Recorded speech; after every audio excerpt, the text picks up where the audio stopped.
안녕하세요. 김용국입니다. 여러분, 감정 쓰레기통이라고 들어보셨나요?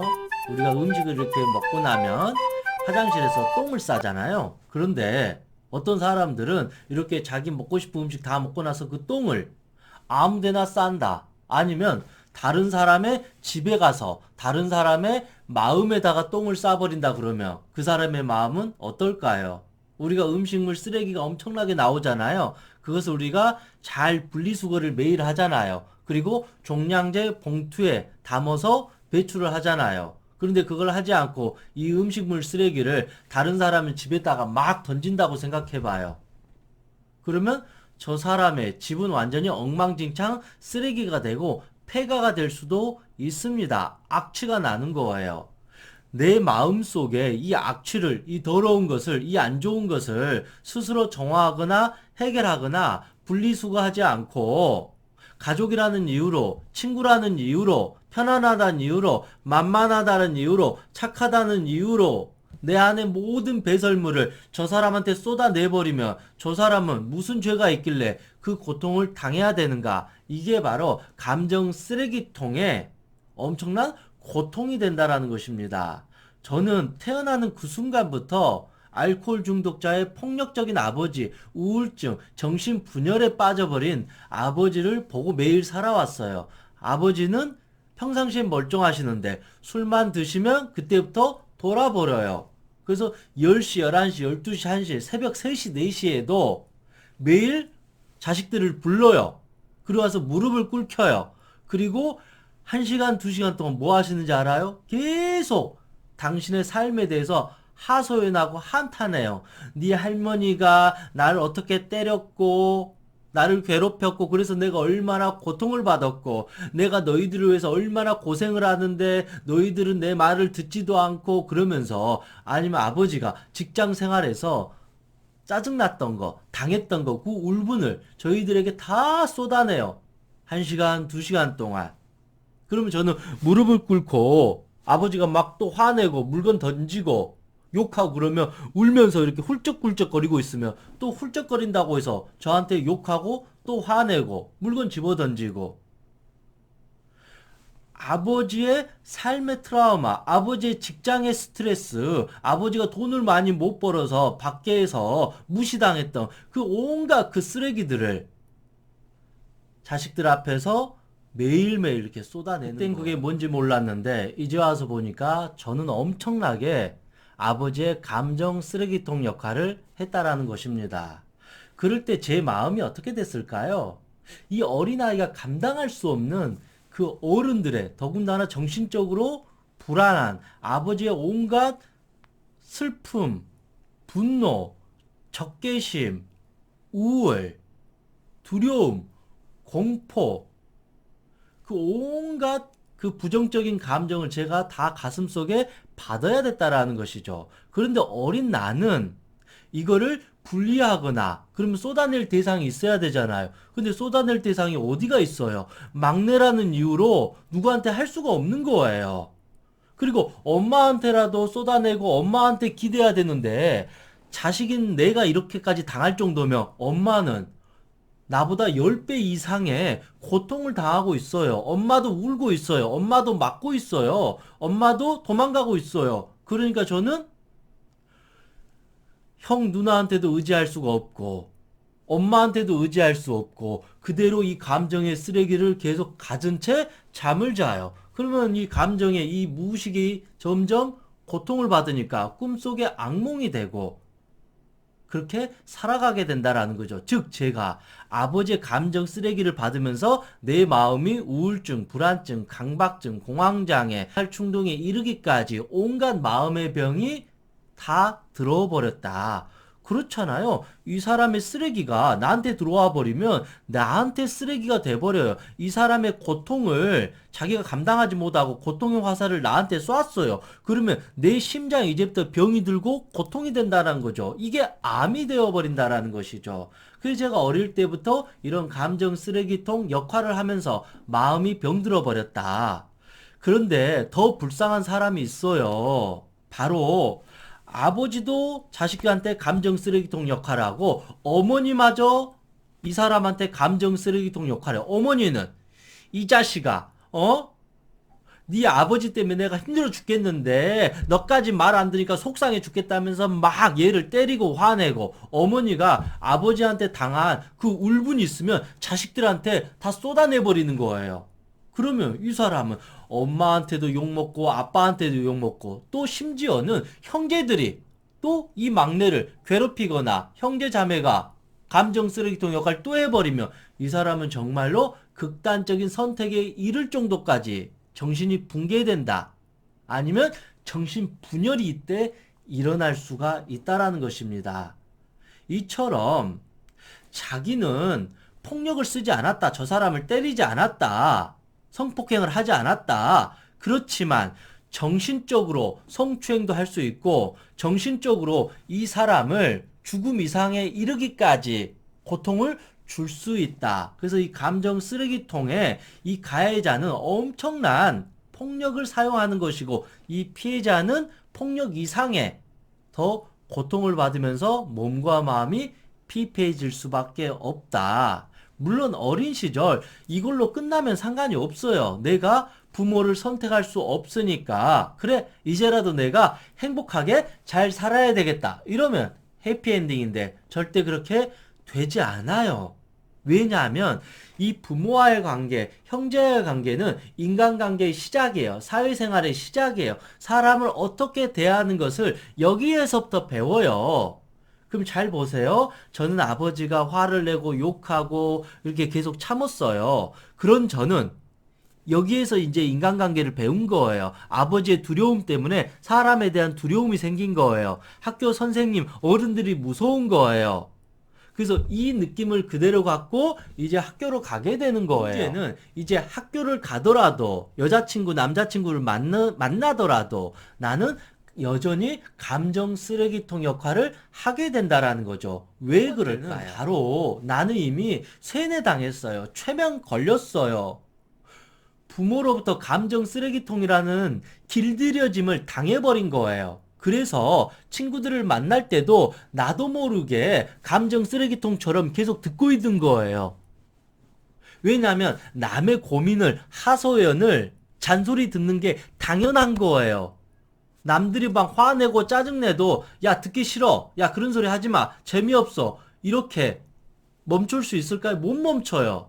제가 아버지한테 아버지 듣기 싫어요, 짜증나요, 입 닫아요, 왜 저한테 이런 소리 하세요, 이렇게 제가 못해요. 그러니까 친구 관계에서도 그러면 안 된다라는 두려움이 있으니까 계속 남의 고민을 듣는 경청자가 되어버린다라는 것이죠. 그리고 두 번째는 이미 자기 생각과 자기 감정을 표현하는 법을 상실해버렸다라는 거죠. 그러니까 친구나 누구를 만날 때도 우리가 기본적으로 감정 쓰레기통이 되지 않는다라는 것은 내 생각과 내 감정을 당당하게, 아니면 당당하지 않더라도 최소한 나는 이렇다, 나는 내 감정이 지금 기쁘다, 슬프다, 나 좀 불편하다, 이 정도는 표현할 수 있는 게 기본인데 이거를 못한다라는 것이죠. 내 생각과 내 감정을 표현을 못한다라는 것은 그냥 남이 하라는 대로 따라할 수밖에 없다라는 것이죠.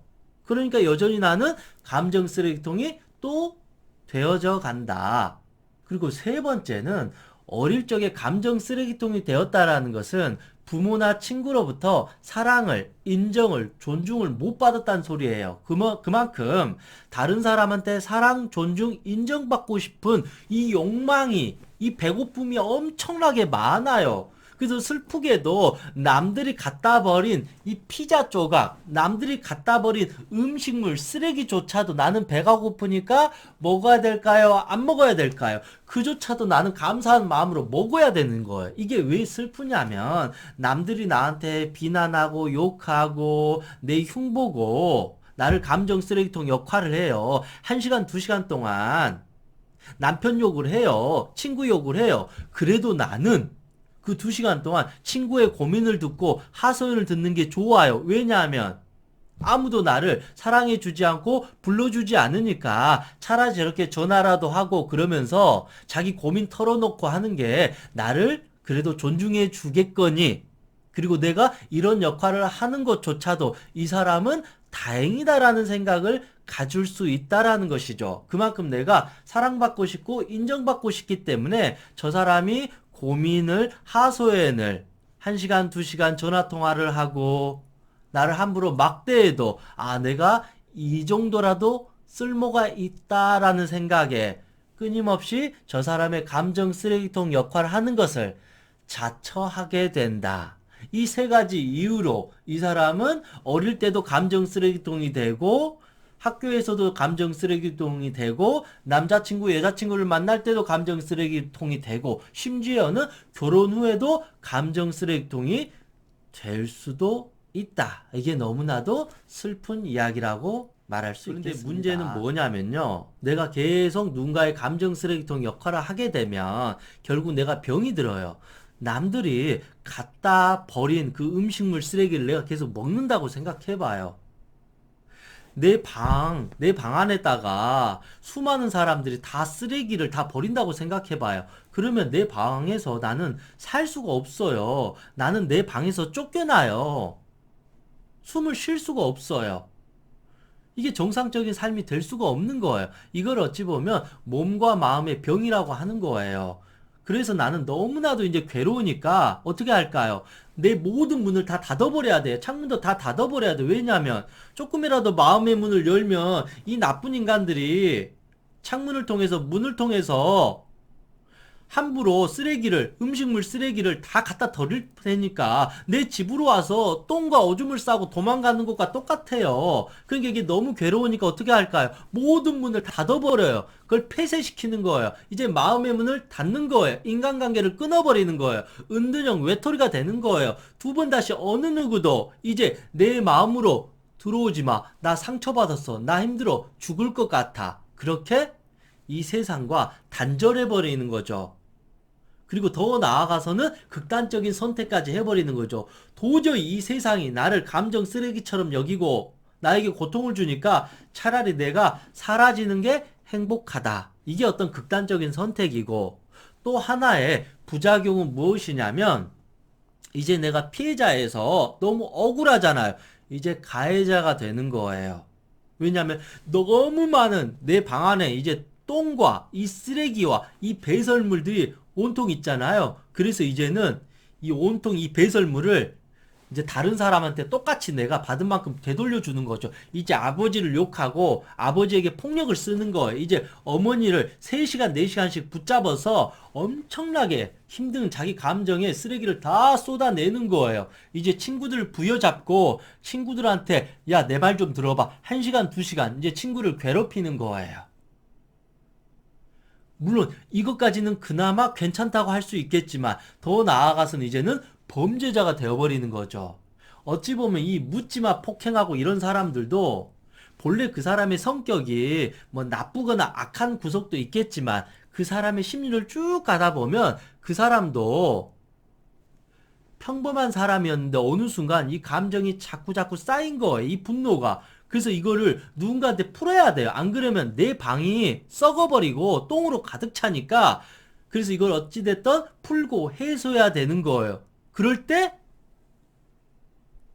그 나보다 약한 사람들, 나이가 많거나 여성이거나 어린아이거나 만만한 사람들을 타켓으로 자기의 감정을 분노를 다 쏟아내버린다는 거죠. 이거는 범죄가 될 수 있다라는 거죠. 근데 보통의 이런 착한 감정 쓰레기통 역할을 한 사람들은 자기 몸과 마음 병이 들어요. 마음의 병으로는 우울증, 불안증, 강박증, 공황장애, 은둔형 외톨이로 가는 거고, 몸이 병드는 것은 가슴 답답한 화병, 아니면 암에 걸리거나 아니면 신경쇠약에 걸리거나 이런 식으로 몸과 마음에 병이 들고, 그래도 이게 너무 감정이 억압이 심하거나 아니면 이 사람 본성 자체가 좀 악한 사람들은 엄청난 범죄자가 되거나 묻지마 폭행이 되거나 사람들을 완전히 피말리게 하는 가해자가 되는 경우도 있습니다. 그러면 내가 완전히 피해자가 돼서 내 자신이 망가지는 것도 하면 안 되고 다른 사람을 괴롭히는 엄청난 범죄자가 되어서는 더더욱 안 됩니다. 그래서 어떻게 해야만이 우리가 이런 감정의 쓰레기통으로부터 벗어날 수 있는지 알아보도록 하겠습니다. 더 크게 병들기 전에 빨리 감정 쓰레기통으로부터 탈출해야 되겠습니다. 그래야만이 오히려 더 좋은 인간관계를 형성할 수 있습니다. 첫 번째, 당신은 천사도 아니에요. 그리고 당신은 그렇다고 해서 누군가의 고민을 충분히 들어줄 만한 심리상담 전문가가 아닙니다. 우리는 그 착각에서부터 벗어나야 됩니다. 물론 누군가가 힘들고 위로해주고 들어주고 그건 너무나도 필요하고 그게 중요합니다. 그런데 오늘 말한 거는 그냥 정말로 이 사람이 고민을 털어놓고 도움을 받는 수준이 아니라 그냥 감정 쓰레기통 이 배설에 지나지 않는다 그러면 더 이상 이거는 의미가 없다라는 것입니다. 천사도 그렇게 감정 쓰레기통 역할 계속 하다가 악마 될 것 같아요. 아무리 착한 천사도 그렇지 않을까요? 심리상담 전문가도 끊임없이 그냥 이렇게 하다 보면 붕괴가 돼요. 상담사들도 신경정신과 의사들도 슈퍼바이저란 게 있어서 또 그들도 상담을 받고 있어요. 그들 또한 교회든 성당이든 절이든 아니면 운동이든 자기 감정을 풀어내기 위해서 매일매일 트레이닝하고 훈련을 하는 거예요. 하물며 그런 전문가들조차도 계속 상담을 받으면서 풀어내고 있어요. 왜냐하면 자기도 스스로 감당이 안 된다는 거예요. 그런데 제가 본 바로 제 주변에 있는 수많은 상담사나 명상가나 저도 글을 많이 봤지만 정말로 잘하는 사람들도 있지만 생각보다 무너진 사람을 많이 봤어요. 오, 저 사람은 종교인인데 실제 보니까 저렇게 망가져버리구나. 저 사람은 상담사인데 오히려 더 화를 많이 내고 우울증에 빠지고 오히려 게임 중독 그리고 저녁마다 술을 먹구나. 이런 사람들도 생각보다 많다라는 것입니다. 왜냐하면 누군가의 고민을 듣는 게 엄청나게 힘든 일이에요. 괴로운 일이에요. 고통받는 일이에요. 쉬운 일이 절대 아닌 거예요. 하물며 그런 종교인 상담사들도 무너지고 매일 상담을 받고 도움을 받는 경우도 있는데 전혀 훈련이 되지 않는 우리 일반인 같은 사람은 누군가의 고민을 한두 번 듣는 게 아니라 매일 하루에 1시간씩 친구의 이 고민을 들어야 되고 친구의 어떤 트라우마를 들어야 되고 그거를 1년, 2년, 10년 그런 하소연을 매일 듣는다고 생각해봐요. 무너진다니까요. 정신이 병들어요. 그래서 천사도 매일매일 고민을 듣다 보면 악마가 되고 아무리 훌륭한 상담사들도 자기 관리를 하지 못하고 끊임없이 누군가의 고민과 하소연을 듣다 보면 정신이 붕괴되기 마련이다. 그래서 이제는 내가 누군가의 상담사가 되려고도 하지 말아야 된다. 오히려 그런 사람들이 있으면 내가 적당히 어느 정도 들어주고 오히려 상담을 받으라, 병원을 찾아가 보라 이렇게 안내해 주는 것이 좋다. 아니면 우리의 고민을 마음껏 들어주고 품어줄 수 있는 하느님이나 부처님한테 가서 종교활동, 신앙활동 하면서 기도하고 명상하고 108배 하는 것이 훨씬 저는 맞다고 생각합니다. 그 영역을 내가 함부로 들어가려고 하면 안 돼요. 뭐든 전문 영역이 있어요. 그러면 나는 내 전문 영역을 해야지 내가 함부로 저 사람의 모든 고민을 다 끌어안아 줄 것처럼 그래서 지나친 공감과 연민은 오지랖이 될 수 있다. 아니면 여러분 저 사람을 평생 고민을 내가 들어줄 자신이 있거나 책임져야 돼. 죽을 때까지 저 사람이 60, 70 평생 내가 저 사람이 고민해도 다 들어주겠다.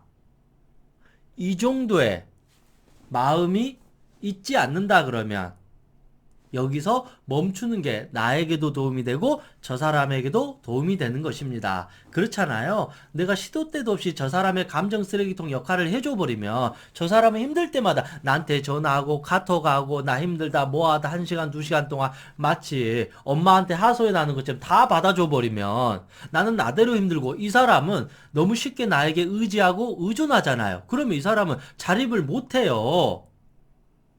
어린 학생이라 그러면 어린 아이라 그러면 도와줄 필요가 있는데 20살이 됐는데 30살이 됐는데 40살이 됐는데 애처럼 자기 고민을 계속 너무 하소연하고 한풀이 해버리면 그거는 성인이 아니다. 가끔씩 그러잖아요. 몸은 건강한 사람이 이렇게 지하철에서 구걸하고 있으면 그거 잘못된 거잖아요.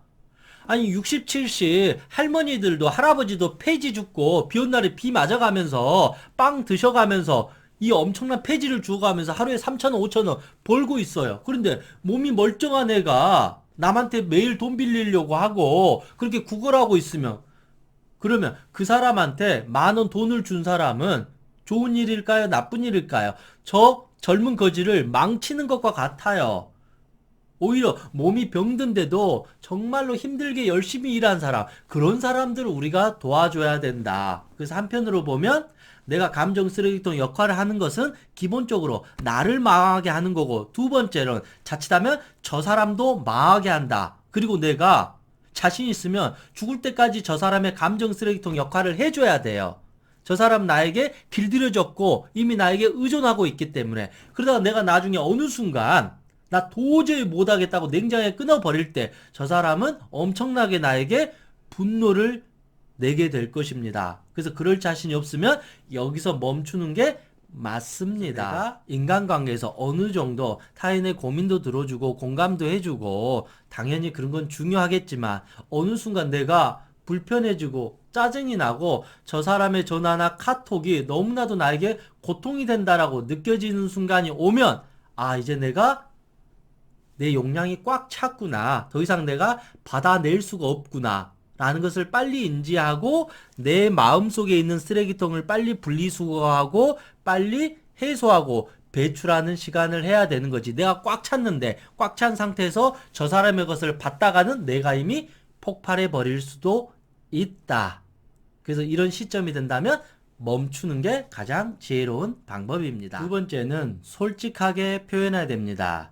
여러분들이 이런 감정 쓰레기통 역할을 하고 있다는 것은 저 상대방이 나에게 소중한 사람이거나 친한 친구이거나 인연을 당장 끊을 수 없을 정도의 그런 인연일 것 같아요. 아니면 저 사람이 너무 안쓰럽고 불쌍하고 처지가 딱해서 내가 계속 이렇게 감당을 하는 것 같아요. 그래서 제 말은 무조건 사람을 다 잘라버리라는 게 아니라, 여러분도 이유가 있으니까, 저 사람이 그렇게 완전히 나쁜 사람은 아니니까 계속 허용을 했을지도 모릅니다. 그래서 저 사람한테도 나한테도 기회를 줘야 됩니다. 어떻게? 바로 솔직하게 이제 표현해야 됩니다. 그냥 내가 계속 이렇게 들어주다 보면 저 사람이 정신 차리겠지, 스스로 미안함을 알고 멈추겠지, 눈치 차리겠지라고 생각하는데 그거는 100% 불가능한 거예요. 왜냐하면 인간의 그 무의식이나 그 감정은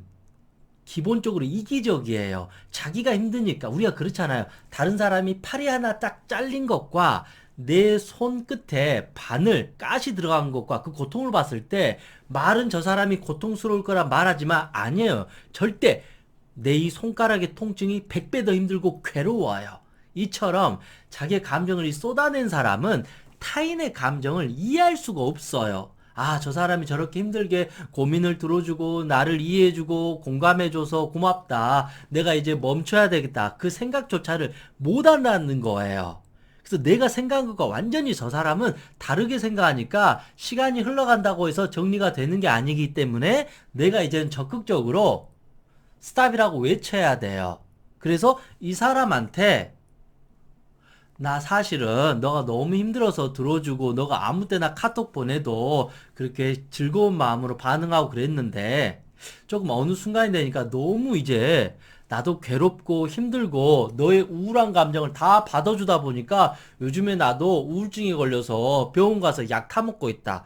나 너무 이 고민 너 듣다 보니까 요즘에 내가 이제 심장이 벌렁거리고 전화만 와도 이제 깜짝깜짝 놀라.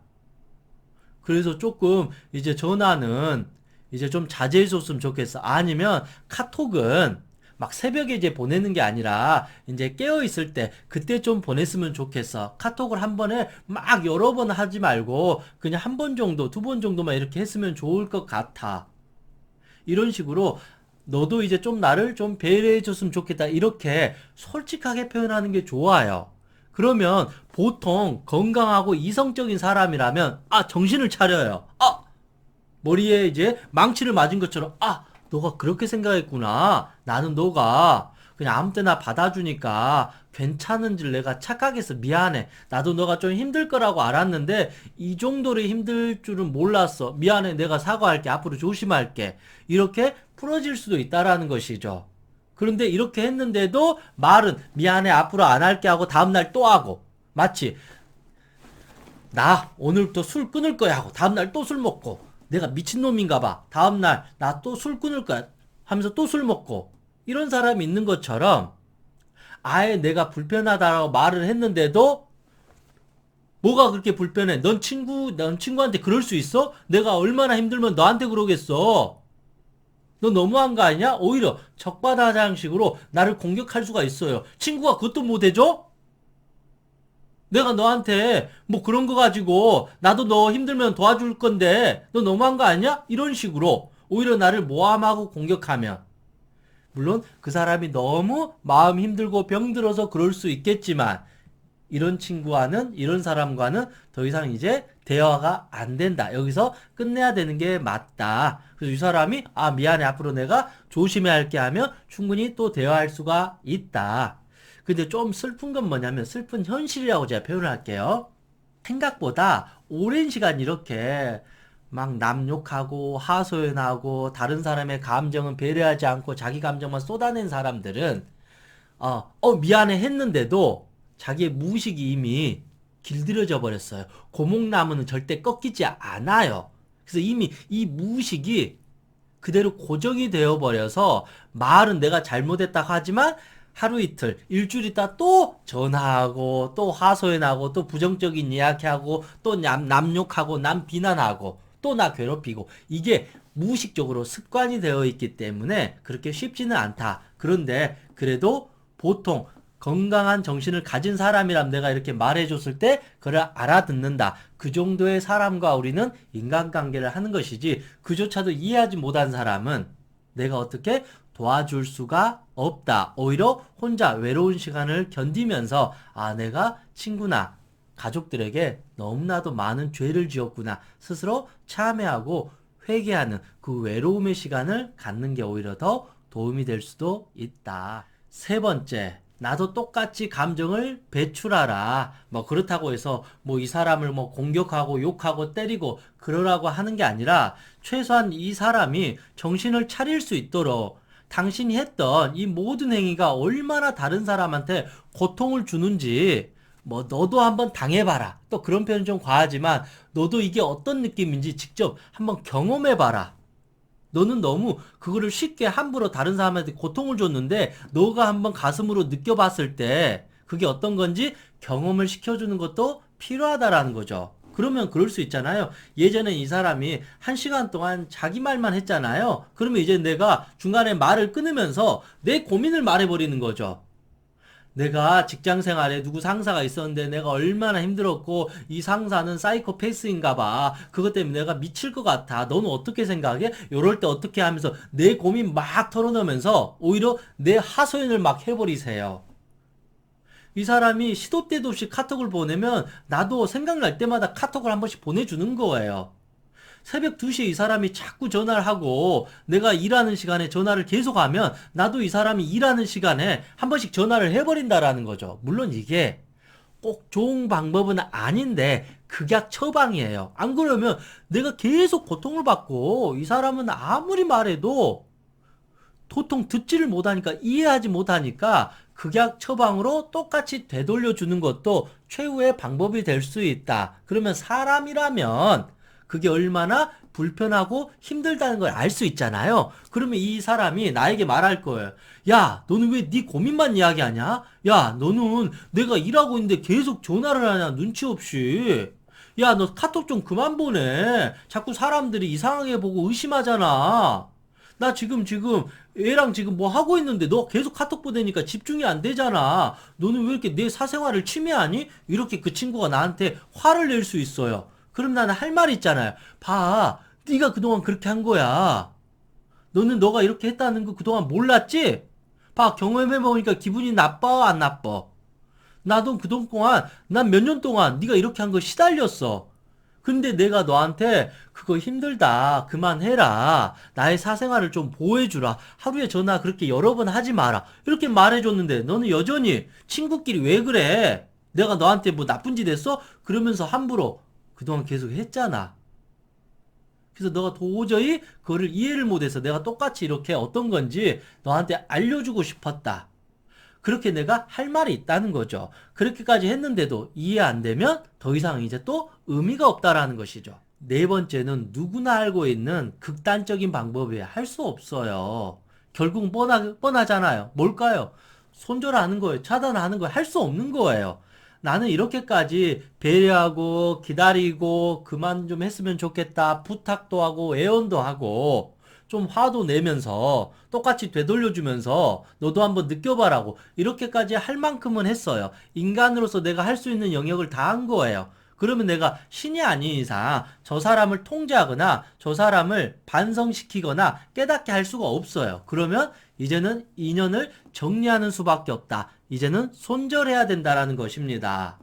물론 이 과정이 그렇게 좋은 건 아니지만 할 수 없어요. 이 사람이 좋은 점도 있을 테지만 이런 어떤 어리석음이 너무 많을 때는 어리석은 사람과는 인생을 동행하지 말라 그랬어요. 우리가 그렇잖아. 이렇게 수많은 사람들과 어울리지만 수많은 사람들과 다 친해질 필요가 없어요. 어릴 때는 친구들 막 20명, 30명 많았지만 나이가 들면 들수록 결국은 친구 한두 명 남아요. 친구 한 명만 있어도 성공한 인생이라고 해요. 이처럼 그 인연이 많이 있는 것은 결코 좋은 게 아니에요. 자칫하면 너무나도 많은 인연과 교류하는 것은 이것도 감정의 쓰레기통 역할을 하는 거예요. 물론 그걸 통해서 비즈니스를 하고 돈을 버는 거죠. 그거는 이제 일이라는 거죠. 그러면 그 일을 넘어서 가족이든 친구든 이 사적인 관계는 서로 편안한 관계를 유지가 돼야 되지, 이들한테서부터 내가 고통을 받아버리면 내 사적인 관계마저 붕괴가 돼버린다라는 것이죠. 그래서 이런 잘못된 인연은 맺지 않는 게 좋고, 이게 잘못됐다라는 것을 분명히 인지했을 때는 이제는 정리하는 것이 저는 더 맞다, 그렇게 생각을 합니다. 세상도 그렇잖아요. 우리가 이 지구 엄청 넓지만 이 지구를 다 다닐 수가 없잖아요. 갈 수가 없어요. 그런데 생각해 보세요. 우리 대한민국도 어찌 보면 엄청 넓잖아요. 여러분, 우리 대한민국도 다 가봤어요? 못 가봤어요. 지금 살고 있는 서울도 엄청 넓어요. 여러분, 서울도 다 가봤어요? 서울도 일부 몇 군데밖에 안 가봤을 거예요. 이처럼 인간관계는 폭넓고 넓은 게 중요한 게 아니에요. 한 사람을 만나든 두 사람을 만나든 설령 사람을 만나지 않고 혼자 살더라도 그 시간을 소중히 여기고 이 한 사람과 교감을 하면서 서로 영적인 성장을 위한 인연을 맺어야만이 내가 이번 생에 태어난 이유가 있는 거고 이 생을 행복하게 사는 사람의 모습이라는 거죠. 설령 내가 친구가 없을지라도 혼자 숲속에서 원두막 속에서 살더라도 농사 짓고 명상하면서 행복하게 뿌듯하게 살면 그것도 좋다라는 거죠. 친구 한 명 없이 그냥 가족들과 내 남편과 내 아내와 오순도순 아이들과 함께 살아간다 그러면 친구 한 명 없어도 이것도 엄청나게 행복한 사람이에요. 꼭 우리가 생각하기에 수많은 사람들과 이야기해서 술 먹고 여행 가고 매일매일 이야기하고 떠들고 웃고 떠들고 이렇게 많은 걸 한다고 해서 이게 꼭 행복한 좋은 사회적인 인간이라고 볼 수 있는 건 아니에요. 이거는 겉으로 화려할 뿐 자칫하면 속은 공허할 수 있다. 그래서 현대인들은 풍요 속의 빈곤이라 그러잖아요. 옛날에는 먹을 게 없어서 배고파 죽을 지경이었어요. 그래서 그들은 조금만 먹으면 다시 건강해지는 거예요. 근데 요즘에는 먹을 거는 풍족하잖아요. 그런데 오히려 각종 성인병, 비만, 당뇨, 고혈압 이런 어떤 몸이 사실은 더 안 좋아지고 있다라는 것이죠. 그래서 인간관계가 비대해지면 비대해질수록 좋은 게 아니에요. 오히려 인간관계는 축소되면 축소될수록 좋아요. 한두 사람과 긴밀히 관계를 했을 때 우리가 진정한 행복을 느낀다. 그게 가족이고 정말 소중한 친구 한두 명이다. 물론 그런 친구조차도 없을 때는 가장 마지막 친구 누가 있어요? 바로 나 자신이라는 거죠.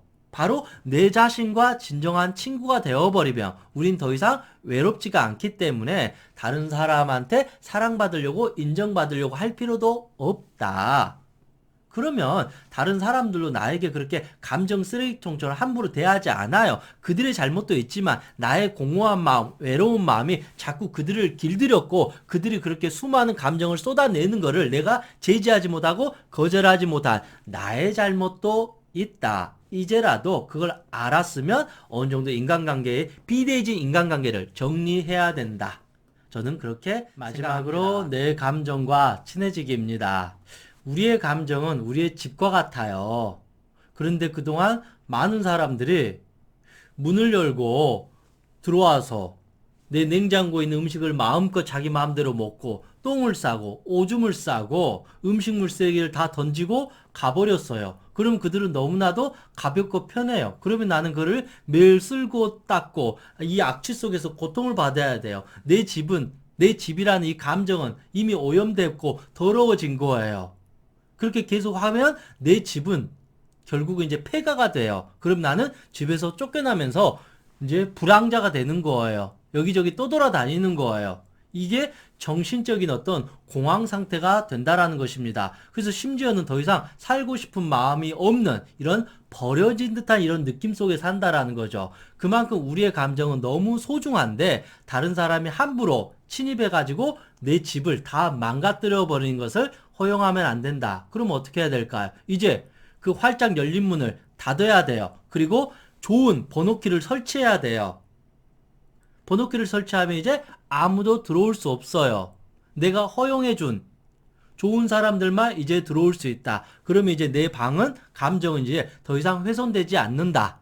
그러면 그동안 이제 이 더러운 쓰레기와 이 악취들을 매일 쓸고 닦고 다 청소하는 시간이 필요하다. 그때까지는 아무도 들어오게 하지 않는 게 좋을 것 같아요. 우리가 수술하고 나서 이 회복하는 시간이 필요한 것처럼 지금은 내 감정의 문을 다 닫은 상태에서 병든 내 감정을 치유하는 게 급선무다. 그렇게 방을 청소해야 된다.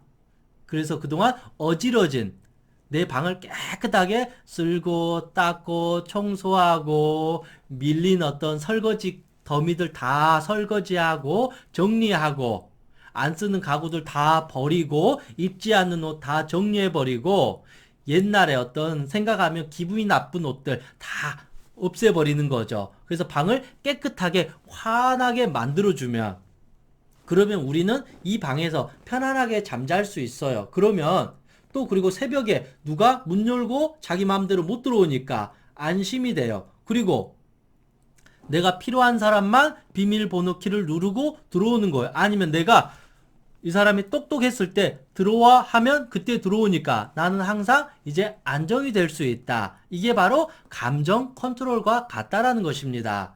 저도 제 자신을 이렇게 하기 위해서 매일매일 명상하고 그리고 누군가를 2시간, 3시간 매일 상담하고 나면 1시간 이상을, 10,000보 이상을 꼭 걸었어요. 그래서 걸으면서 내 머릿속을 비워주고 내 가슴을 위로해주면서 괜찮아 하면서 내 마음을 편안하게 안정시켜주고 그리고 편안하게 잠도 자고 한 번씩 뭐 절에 가서 아니면 산에 가서 힐링하기도 하고 자연과 교감도 하고 내 자신에게 한 번씩 선물도 해주고 즐거운 시간도 갖고 취미활동도 해주고 책도 읽고 커피숍 가서 글도 쓰고 이런 식으로 내 감정을 지키고 사랑하는 훈련을 계속 하고 있는 것입니다. 이렇게 해야만이 제가 수많은 사람들을 이렇게 만났을 때도 이거를 유지하고 갈 수 있다라는 것입니다. 이처럼 여러분들도 오늘부터 내 감정과 친해져야 돼요. 여러분이 잘한 게 뭐예요? 다른 사람의 고민이나 상처나 트라우마 들어주고 공감해주는 거 잘했잖아요. 그거 전문가 아니에요? 그러면 그 전문적인 그 능력을 이제 누구한테 해줘야 돼요? 다른 사람이 힘들다고 했을 때 도와줬잖아요.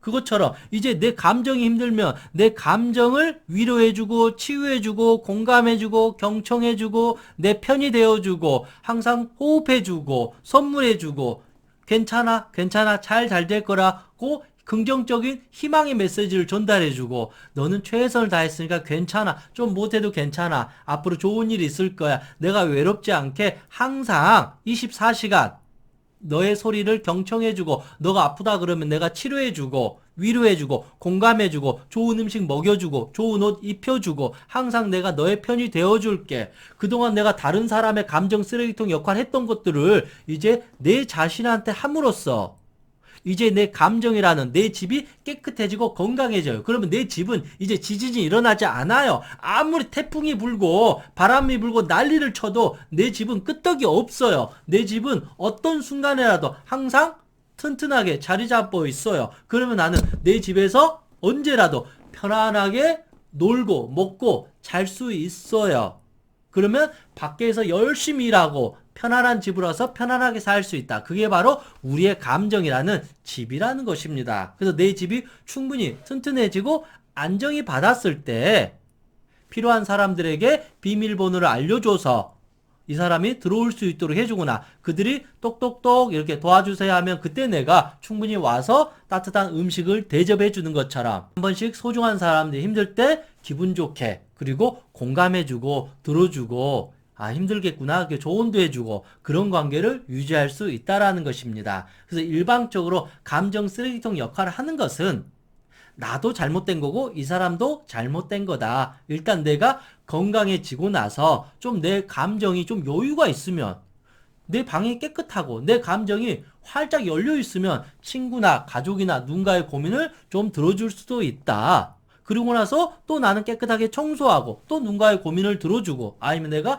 힘들 때는 가족이나 친구한테 나 이런 힘든 일이 있었는데 내 고민 좀 들어주지 않을래? 그렇게 해서 고민도 털어놓고 이게 건강한 인간관계고 서로 도움을 주고받는 관계지 일방적으로 감정을 쏟아내는 것도 잘못된 거고 그거를 좋다고 일방적으로 받는 것도 좋은 게 아니라 둘 다 어리석은 사람일 뿐이고 이런 인연은 결국은 악연이 되어서 서로에게 엄청나게 분노를 내면서 내가 피해자다 하면서 결국 인연이 끊어지게 될 수밖에 없다. 그래서 제일 중요한 것은 일단 내 감정을 먼저 건강하게 깨끗하게 잘 비워주고 잘 분리수거해주는 게 첫째다. 이게 된 사람은 다른 사람의 관계에서도 이제는 정리정돈을 저는 잘할 수 있다.